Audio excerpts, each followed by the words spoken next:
two muslins.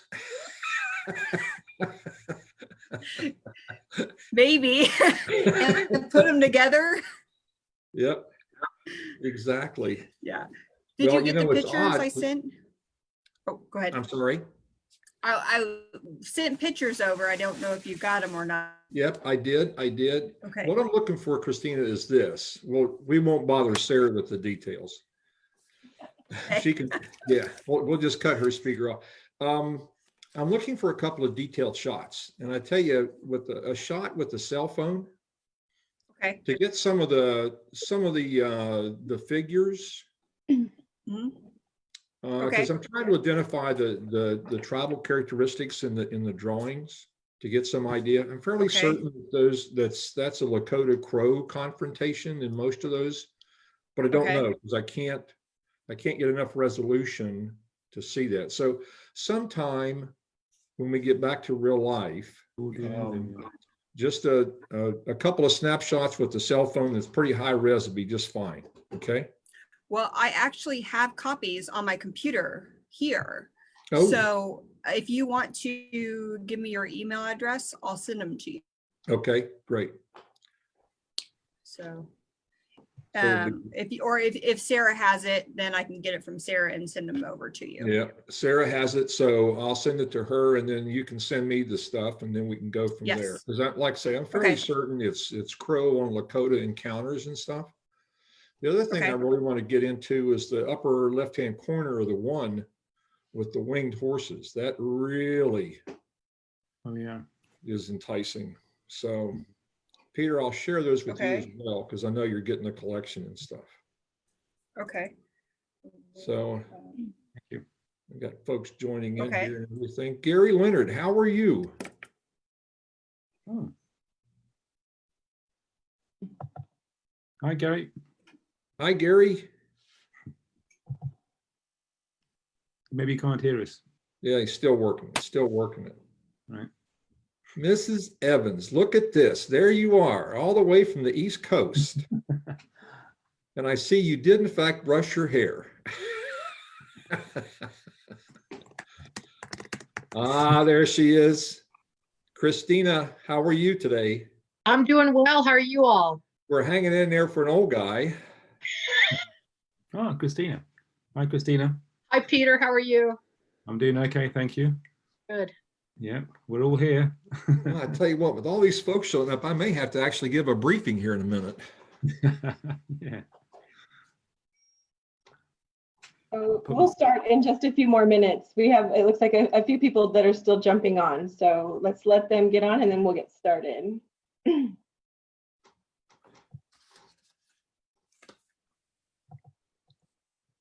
Let me know when you're ready to start, and then I'll go ahead and I'll put up the slideshow and share screen and all that stuff. Yeah, Rod, I think you can go ahead and get your share screen set up. Okay. If you want, and then in just a minute, I'm going to do a kind of an introduction for everyone, and we'll let you get started. Okay, good. So let me do this. And I'm going to do that, and then I'm going to share. I have to talk my way through this, ladies and gentlemen. So just it's all this newfangled stuff. All right, now we're going to go to as soon as I can find my mouse. Here we go, slideshow, and from the beginning. Voila. Very good. Okay, so I'm going to go ahead and get us started because I don't want to waste anyone's time. I would like to introduce myself, I guess, first. My name is Sarah Wilson, and I'm the Executive Director of the St. Joseph Museums. Hopefully you all can hear me okay. Yes? Okay, good. Wonderful. We're learning. We started working a few years ago, probably around 2013, pretty intently on the Harry George collection at the St. Joseph Museums. And I have put a link at the very top of the chat that links to the correspondence that Harry George had with collectors across the United States and people who were selling him objects. Altogether, he purchased over, I would say, 4,000 Native American objects, and he was generally collecting between 1904 and his death around 1923 is when he stopped collecting. The really remarkable thing about that collection is the correspondence, so that everything is incredibly well documented, and we're often able to trace an object from the museum collection all the way back to the person that Harry bought it from, and sometimes the individual artist. So, well, Rod, was it probably 3 years ago now, maybe? I had called 3 years. about Stephen Standing Bear pictograph in our collection. And since that time, we've been working together at the St. Joseph Museums with Rod to research more of that collection and learn about it. So Rod is the author of Rubbing Out Long Hair, and I did put that over in the link as well in the chat. It's the American Indian story of the Little Bighorn in art, and I really recommend that book. It's got a lot of detail. Rod's a wealth of knowledge, and he's super fun to listen to and work with. So without further ado, I know you guys are here to hear him, so I'll turn it over to Rod. Thank you, Sarah. Well, good morning or good afternoon, everybody. Good evening or wherever you might be. And welcome to White Arm. This is kind of exciting stuff. So here's who I am, and there's my email address for those that are interested.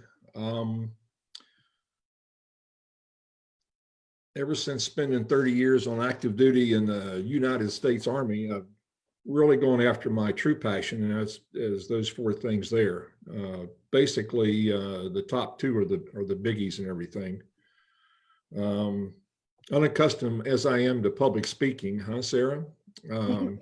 I offer my services as a presenter, particularly when we try to tie together the histories, both oral and written and artistic. So that's kind of who I am and what I do. So today's focus, ladies and gentlemen, I'll talk a little bit about the Apsáalooke people. I offer the people of a large-beaked bird. We know them more popularly as the crow. The histories, both oral and written. I'm getting some feedback, Sarah. Can you hear? Am I stepping on myself or what?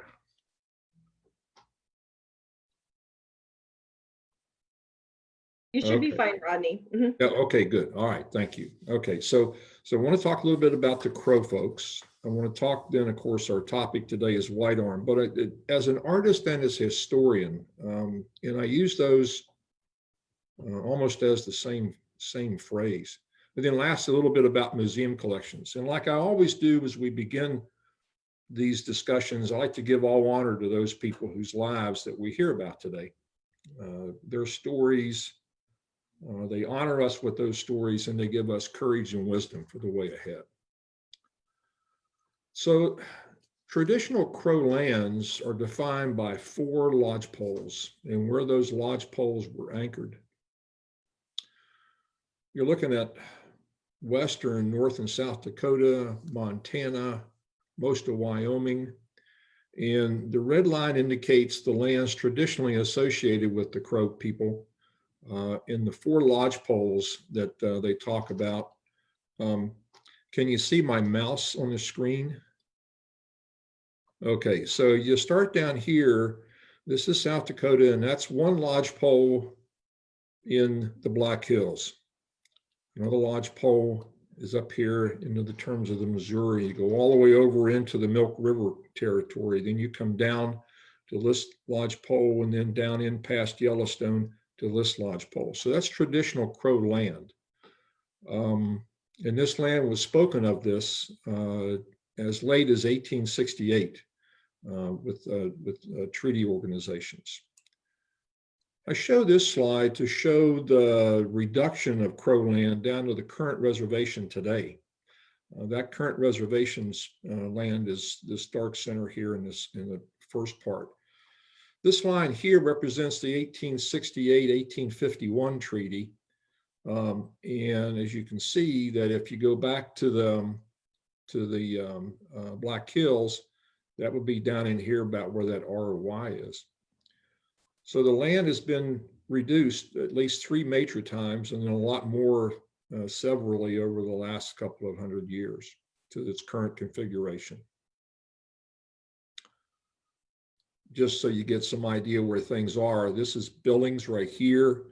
Right here, this little black dot is the ever famous Little Bighorn Battlefield National Monument, very integral to the Crow history that we'll talk about here in just a second.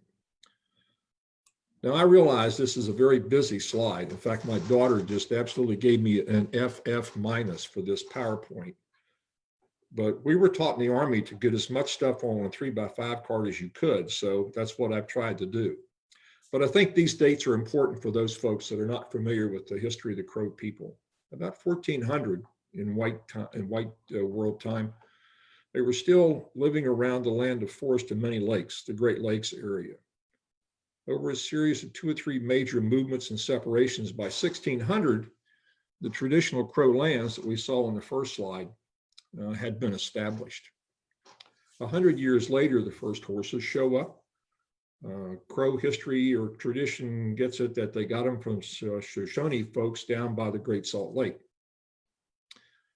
By the mid-1700s, indigenous history in this continent is changing greatly, and it changed greatly for the Crows. By that time, they had not only the first horses, they also had the first weapons. By that time, they had met the first white colonists, the Verende brothers in 1734. What's interesting is they didn't see any other white colonists until 1805, 1806, when a man named Francois Larocque, I hope I pronounced that correctly, and 2 guys on a major expedition from the United States by the name of Lewis and Clark all showed up with some Crow villages, or Rickaroo villages at the same time. 1806 is a very famous date in Lewis and Clark history. That's when the Crows captured Clark's horses, a very famous event. Of note is 1825. That's the first treaty the Crows signed with the United States. Now, as we go through these treaties, I'd like for you to keep in mind that the Crows have never violated these treaties. I won't talk to the other signatory as to their violations. So 1851, the first Laramie Treaty, and the reservation of the Crow lands were established at 33 million acres. 1868, in the second Fort Laramie Treaty, one of the more famous treaties today, that ended the Red Cloud War and the Bozeman Trail incidents. The reservation was downgraded to 8 million acres. In 1876, the Crows provided scouts for the Army in the Centennial Campaign, that the most famous piece of which is Custer's Last Stand there on the Little Bighorn. The last 2 dates, I think, are integral into Crow history because most folks truly don't know about these. 1887 is a very key date in Crow history. By that time, the agency had been moved the 3rd and final time to its current location. Each time the agency moved, it was moved because of land reduction. In 1887, we have the Dawes Act beginning to come into effect. And at that point in time, the assault on Crow culture was absolutely beginning in earnest, shall we say. So wraps up his tale, who we'll hear more about here in a little bit, ended up becoming a very famous piece in the Crow history in the thing known as the Sword Bearer Affair. That's important because it also deals with the subject of our topic today, and that is White Arm. In 1888, the last fight of intertribal warfare on the Northern Plains. Some Lakota folks from Fort Peck came down. They raided some Crow horses. 2 Leggings, a very famous Crow warrior, went after them, got the horses back. And as 2 Leggings came back and said and told many folks after that, when the buffalo left, there was nothing more to do. So that's the Crow folks have been in the area, in the history for about 500 years. So White Arm was born in 1862. His father was Splint and his mother She Sings. And I remember the sword bearer affair that we talked about. His half brother was Wraps Up His Tail. Sword bearer crossed over to White Arm crossed over to the other side camp in 1930. While he was at the end of the warrior intertribal warfare period, he did have some claim to some deeds of honor. But after that, then he became more well-known as a stalwart in the tribe. He was very instrumental with Medicine Crow in establishing a reservation school on the reservation so that the Crow children did not have to leave and go to a residential school in other locations.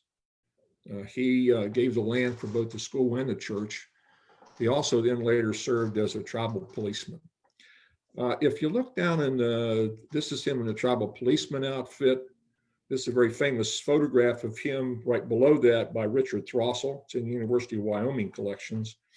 And then over here, right at the top of the organ in a camp meeting, there he is with a tie on, and right next to him, to his right, is the Pretty Shell, his wife. Up until 2018, the most that I could find is there was only knowledge of one collection of his artwork, and those were 19 drawings acquired by Edward Deming in 1889. Those are now visible on the web at the link that I show you there and everything. There were 19 drawings. There may be 2 or 3 that are missing from this collection because Deming took the drawings that were done on foolscap, glued them into a ledger book or to a scrapbook. There are some pages in the scrapbook that the glue spots are there, but the drawings are gone. So there may be some missing. In some cases, these drawings give us a really good history of Crow culture. For example, that's Medicine Crow here, very good friend of White Arm. And this, I think, is some folks have indicated that this might be the only depiction of Medicine Crow's very famous shield. And we'll talk more about some of that here in a second. But the 19 drawings cover the pre-reservation days all the way up until the cattle ranching that was done by lease on the Crow Reservation, and that's who the cowboys represent there on the right. Then in 2018, we got to go out and see Sarah and visit the wonderful St. Joseph Museum and the 4,000 some odd items in the George collection. And bingo. One of the things we were there for was to, of course, give the presentation on the magnificent Standing Bear muslin of his interpretation and participation in the Battle of the Little Bighorn. One of the things I asked to do was if I could see all the items that were Crow or thought to be Crow that were in the George collection. And then these. So here on the left, I call them saddle skirts. Others have called them saddle fenders. Others have called them painted parfleche. Whatever you call them, there's only 8 sets of these known to exist in outside of Crow culture right now. I don't know whether there's any that exist in Crow culture at the time. There's supposedly 1 set of these in a private collection somewhere, but they're all over the world. There's 1 set in Berlin. There's 1 set in England. It's split between 2 different museums, but it's 1 set. There's 2 sets in the Denver Art Museum. There's a set in the Nez Perce Museum. There's photographs of these things that show both Crow and Nez Perce use of these saddle decorations and everything. Anyway, I've got about a 6-inch file of research on these, and one of these days I hope to come up with what these might be. But there's 1 set of about 8 or 9 known in the world in the St. Joseph Museum. The next thing I saw is the Crow creation myth in Herbert Coffin's famous series called the Teepee Book. Now, what was interesting about that is as you read the cover, it's the Crow creation myth by Medicine Crow. We've already heard about him. It's interpreted by Steels the Bear and illustrated by White Arm. So I open up the book, and sure enough, there's a little biography of Whitearm. And as we will see here in a few seconds with the artwork, Coffeen asked him to sign the artwork. Well, because he didn't sign, he instead drew a crow, and that's his signature cartouche now on all of his artwork. This artwork in this book was done 1914, 1915. We've talked about the Deming collection, 1889, 1888. And then we get to this. So there are 55 drawings listed on a Whitearm book that came with the drawings from Coffeen to Harry George. Now, 7 or 8 of those are not in the collection. They're on the inventory, but they're not in the collection currently. So when we talk about there's always more artwork out there, here's another set that there are some pieces that are not with the current collection. Of course, down here in the lower right-hand corner is his signature cartouche for Whitearm. The drawings, the 48 that we have in the collection there now at St. Joseph, run the gamut from pre-reservation warfare up to post-reservation ceremonies and dances, modern day depictions of, in those days, of life on the reservation.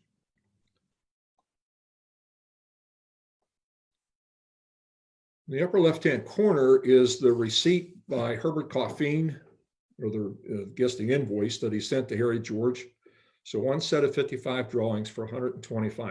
That was in 1912. The upper right-hand corner is the top of the introduction of the Whitearm book sessions that list then the 55 drawings, and then what each one has is a caption. Now, one of the things that I'll mention is that of the 19 drawings in the Deming collection, 7 of those have captions placed on them. We don't know by whom. We assume that Coffeen had someone interpret these drawings, ostensibly Whitearm, and then someone translate those, and then someone else type them out. So we don't know whether this is really Whitearm's description of these, or whether it's someone's made up description or whatever, but in most cases, they're not inaccurate. It's just they've been, how shall we say, been colonized with someone else's interpretation rather than his. This is part of the documentation that Sarah mentioned at the beginning of the Harry George collection. Just about every piece in that collection has documentation like that. What we don't have, or what's not available to researchers right now, is the correspondence from Harry George to the people from whom he got the items. I've been trying to find the Herbert Coffeen files for about 15 years because of the White Swan work and some other stuff. They just don't exist, evidently. So the other thing that I noticed about his artwork was the consistency of his artwork. This is one of the drawings in the Harry George collection. Inside is the drawing of another depiction of a buffalo that was done for the Crow creation story. So the consistency in his artwork is really good. The thing I like about these drawings is they give some color, whereas, of course, the Coffeen production or publication didn't do that.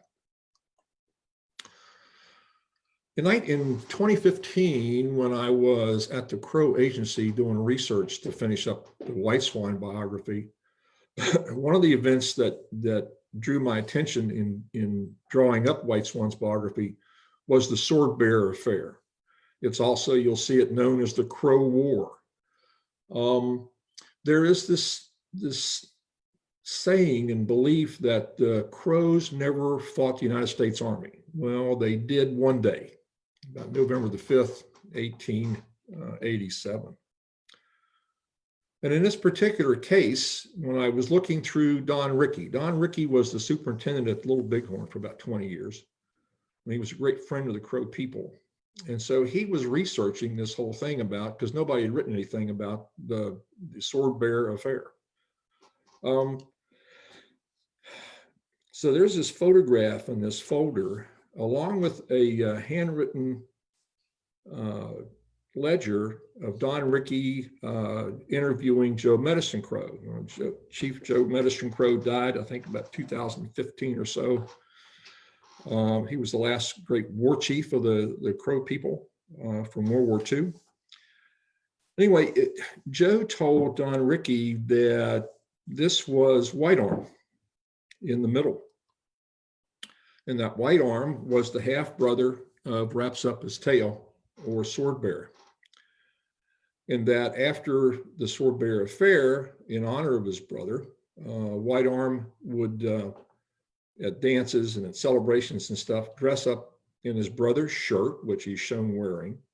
Now, that's either one that he made or one that he took from his brother. Nobody really knew at that time. And I didn't really understand the significance of all that until I go through the Harry George collection of drawings.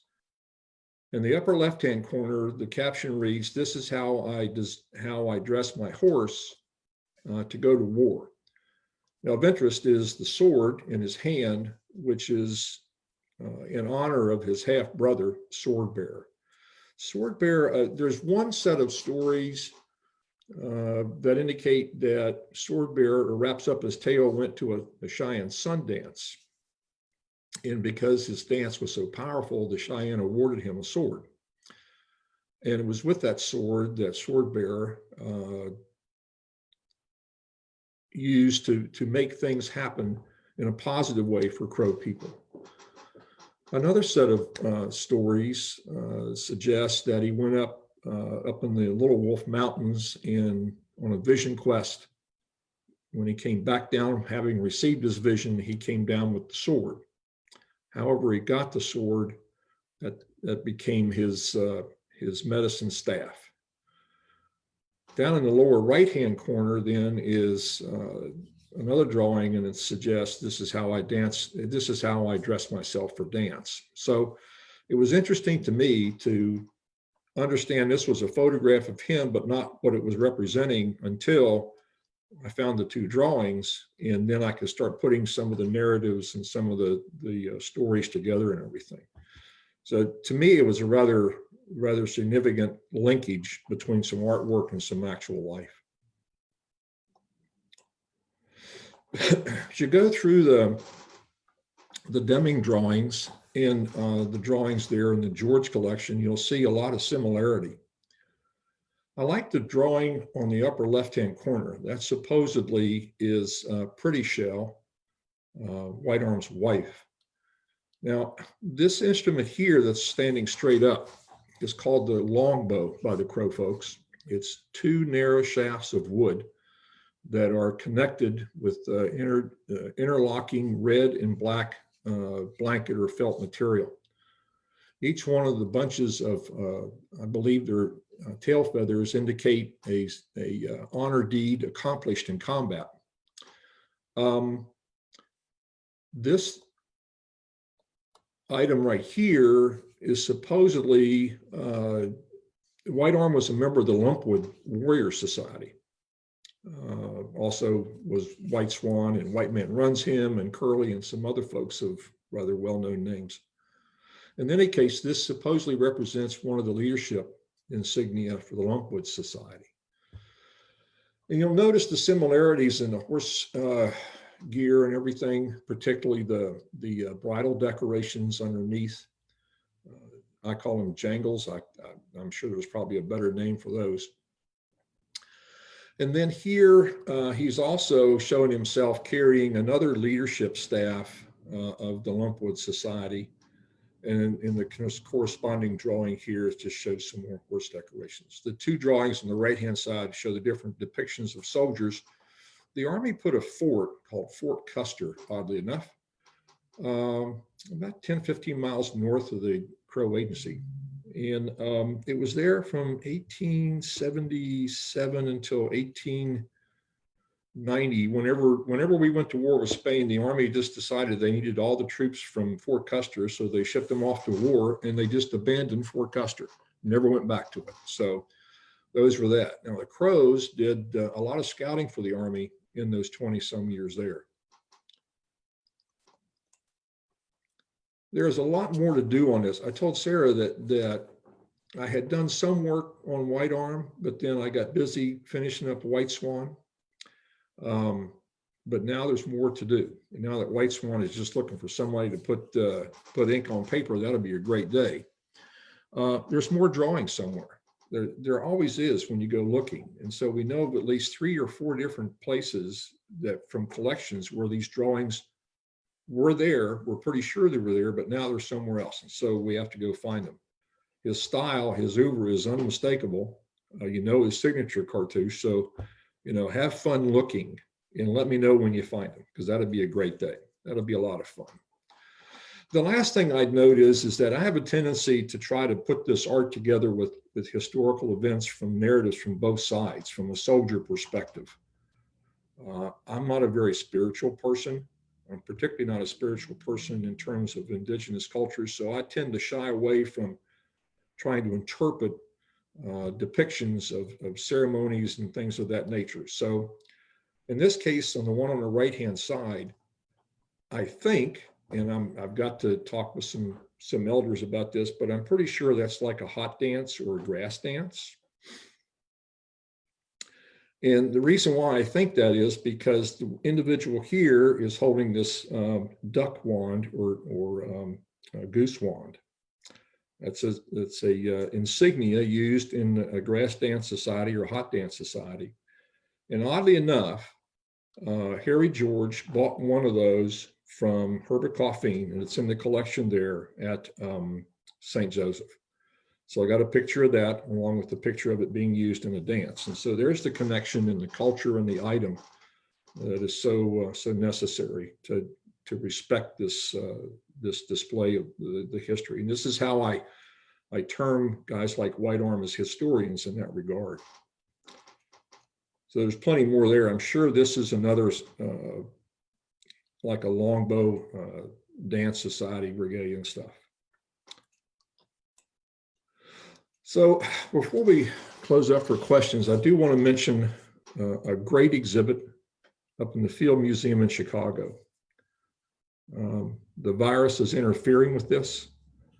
Hopefully the field will be able to keep it until we can all get back on the road and travel. If you're anywhere near Chicago, once the things open back up, the Apsáalooke Women and Warriors that was curated by Nina Sanders, a member of the Apsáalooke tribe, is phenomenal, absolutely phenomenal. There is a link with a magazine article about it. Up in the upper right-hand corner is also a copy of the cover of the book that's available on Amazon. I cannot tell you the pride that at least I think 50 members of the tribe were able to put together this exhibit. Some of this stuff had never been seen before. I think there's like 20 or 30 shields, most of which had never been seen out in public before. The elders were there to make sure that everything was honored in the right way before they were put on display. But it's just a magnificent, magnificent display. When I got done the presentation on the Standing Bear painting in 2015, and Sarah and Christina will both remember this, I said that the Harry George collection is a national treasure. When you take a look at the width and breadth of cultures and items and provenances and histories and documentation, there's nothing like it that I know of.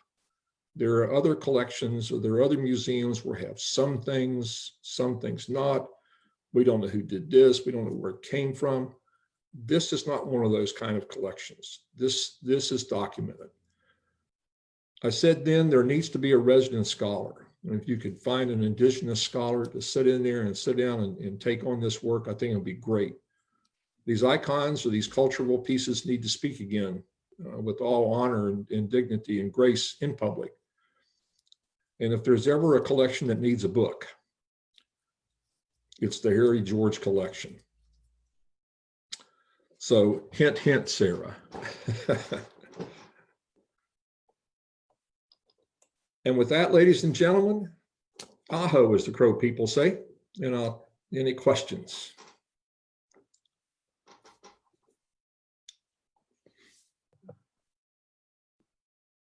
I have a question about that that bird wand Yes. that you had an image of. Is the material wood Yes, and it's painted? it is painted. Yes, I'll send you a copy of it. I'd appreciate that. 'Cause I got like 3 or 4 shots of it, Christina, because it was rather large. Yes, But yeah, I'll send you copies of that. Let me write that down so I don't forget. that'd be great. Thanks. I stumbled upon a similar piece that's actually carved out of bone. Oh, really? Also, there's some bluish green pigment added to it, brass tacks for eyes. Anyway, it's sort of a side project I've been working on, but I'm happy to share that image and what little information I've found, but I'm curious about this piece as well. Yeah. Okay. Yeah, I'll send those off to you today. Thank you. Hey Rod, sorry I was late, but got tied up doing errands. I would suggest that we need more than one book, maybe a dozen.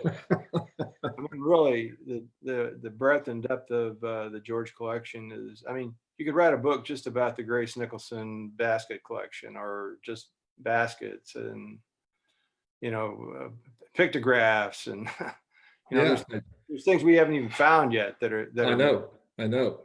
I still believe that, ladies and gentlemen, this is Dr. Bob Quarter, who's a great sleuth, along with some other folks. I'm convinced. I've found documentation of at least 3 different lodge covers. I know that Bob has been through everything looking for those lodge covers. I'm convinced they're still somewhere. And if we could find those, that'd be great. Because the one particularly from the Crow that Coffeen sold to George talks of the designs and the pictographs and the meaning. And I would just really like to find those. Anyway, good to see you, Bob. Hope a lot of things are well.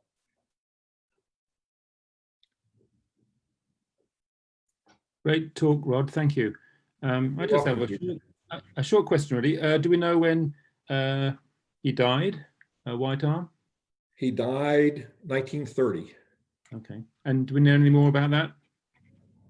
Not at the time. No, I don't. One of the things that I learned the hard way to make sure I always do is I get enough together to where I can make a decent pitch to the Tribal Historical Council and ask permission to continue along.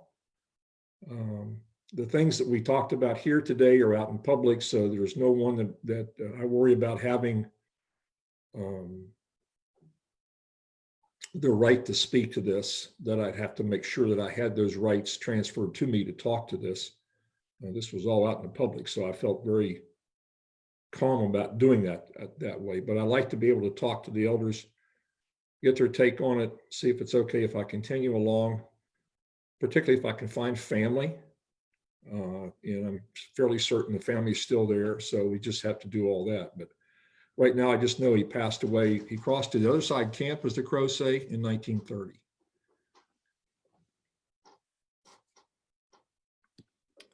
Hey Rod, I do have a question. Yeah. The horses, are they templated in White Arm's drawings? Let's see here. Yeah, there's like the 2 drawings there, Bob. They look sort of templated to me. If you look at the, I think the lower of the 2 pictographs that we just recently uncovered, there's Yeah, one that's not colored in. yeah, that makes sense. It's not officially completed. It's in the right lower corner, I believe. Okay.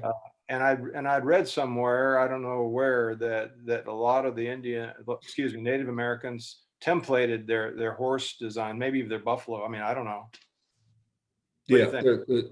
Yeah, quite a few of the artists use templates, particularly if they were working on a group project, like a society hide or something like that, or a society painting.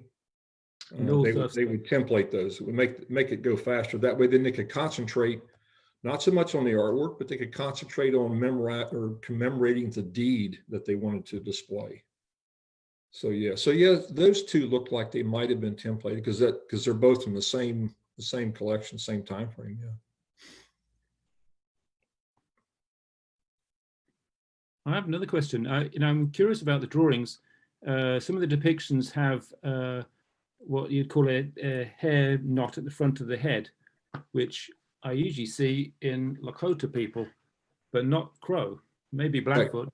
That's kind of unusual. So Yeah.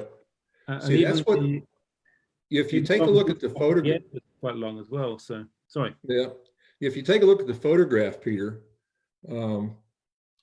you can see where he's got what I call a top knot, for lack of a better term. I'm sure there's a better term for that, but that very much appeared to be that. And then when I found the drawings, I'm going, now I understand how his hair was done up. I've seen several photographs of Crow men with their hair like that, but normally you don't find that. Yeah, he's you always find the forehead red, the hair roached up on the forehead, and that kind of display. But yeah, that was very kind of unusual for me too.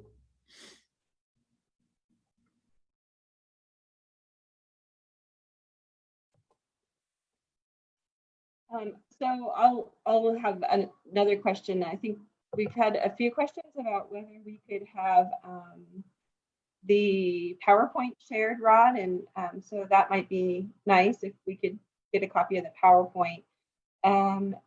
Lionel has a question. How is it that White Arm signed his drawings with this black bird? Was it another name he had? Thank you, Lionel, for that question. I've often thought that might be the reason why he chose the crow, a black bird, because he had another name. I don't know. I've never got to that point in the research yet that would indicate that. All I have to go on is what Coffeen said, that he asked White Arm to, if I keep saying White Swan, I'm sorry, but me and White Swan have lived together now for about 8 years. White Arm was asked to sign his work, and since he didn't sign, he couldn't write in English, he drew the black crow. Now, did he draw that because he was Crow, or did he draw that because he had another name? I have no idea. That's on my list of things to find out when we get back to life as normal. So I have a general question or update for the group. One of the projects that we're working on at the St. Joseph Museums with the Harry George collection that we're pretty excited about. Harry George started out as a basket collector in 1904. And so the strength of the collection, one of the strengths of the collection are the baskets. And Dr. Quarter's been able to document to the ledgers, identify about 50 baskets that we know Harry George purchased from Grace Nicholson. And I think there's probably about another 40 baskets altogether, maybe 90 baskets that he purchased from Grace.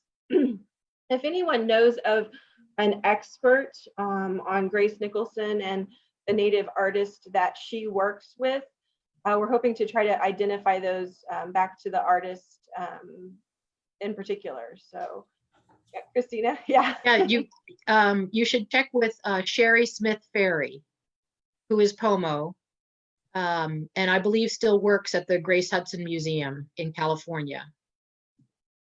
And I can get you her contact information. Please. We're trying to put together an online exhibit and kind of documenting the baskets with the ledger information. And we'll also at some point be doing an in-house exhibit. But we're right up to our elbows on that project, and it's very exciting. So if you could get me her contact information, I would love to have that. Sure. Perfect. Okay. Good. And Does I, anybody, go ahead. the problem with documentation in the Mhm. Harry George ledgers is that there are literally hundreds of invoices. And if an invoice has a list of 20 baskets on it and they all are listed as POMO, unless there's more description, you can't tell. I mean, it might say feathered POMO basket. Well, there might be a dozen feathered POMO basket. Unless you have more description, it's very difficult. Yeah. You know, sometimes you can do it by process of elimination. We've had this gorget, which I think I sent to you or sent you a picture of, and you said that's an underwater panther motif. Well, when you go look at some other things that he bought from Nick Carter up in Elkhorn, Wisconsin, that's where I think he purchased that, and it said it was an Oregon Indian artifact. Well, if you go and look at all of the tribes in the Harry George ledger, they're all baskets except one, Klamath, which has a gorget. So by process of elimination, I believe that is where the gorget came from. So that's what I deal with periodically.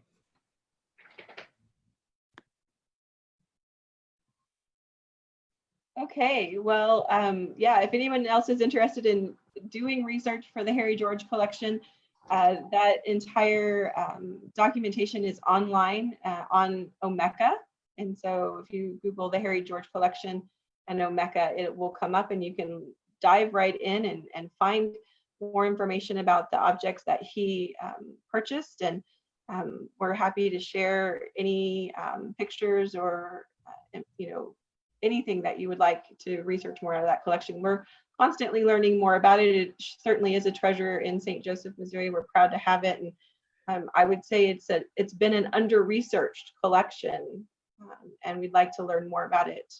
So we would appreciate everyone's help. Thank you, Rod, so much for You're joining quite us welcome. and sharing your knowledge and continuing. Yes.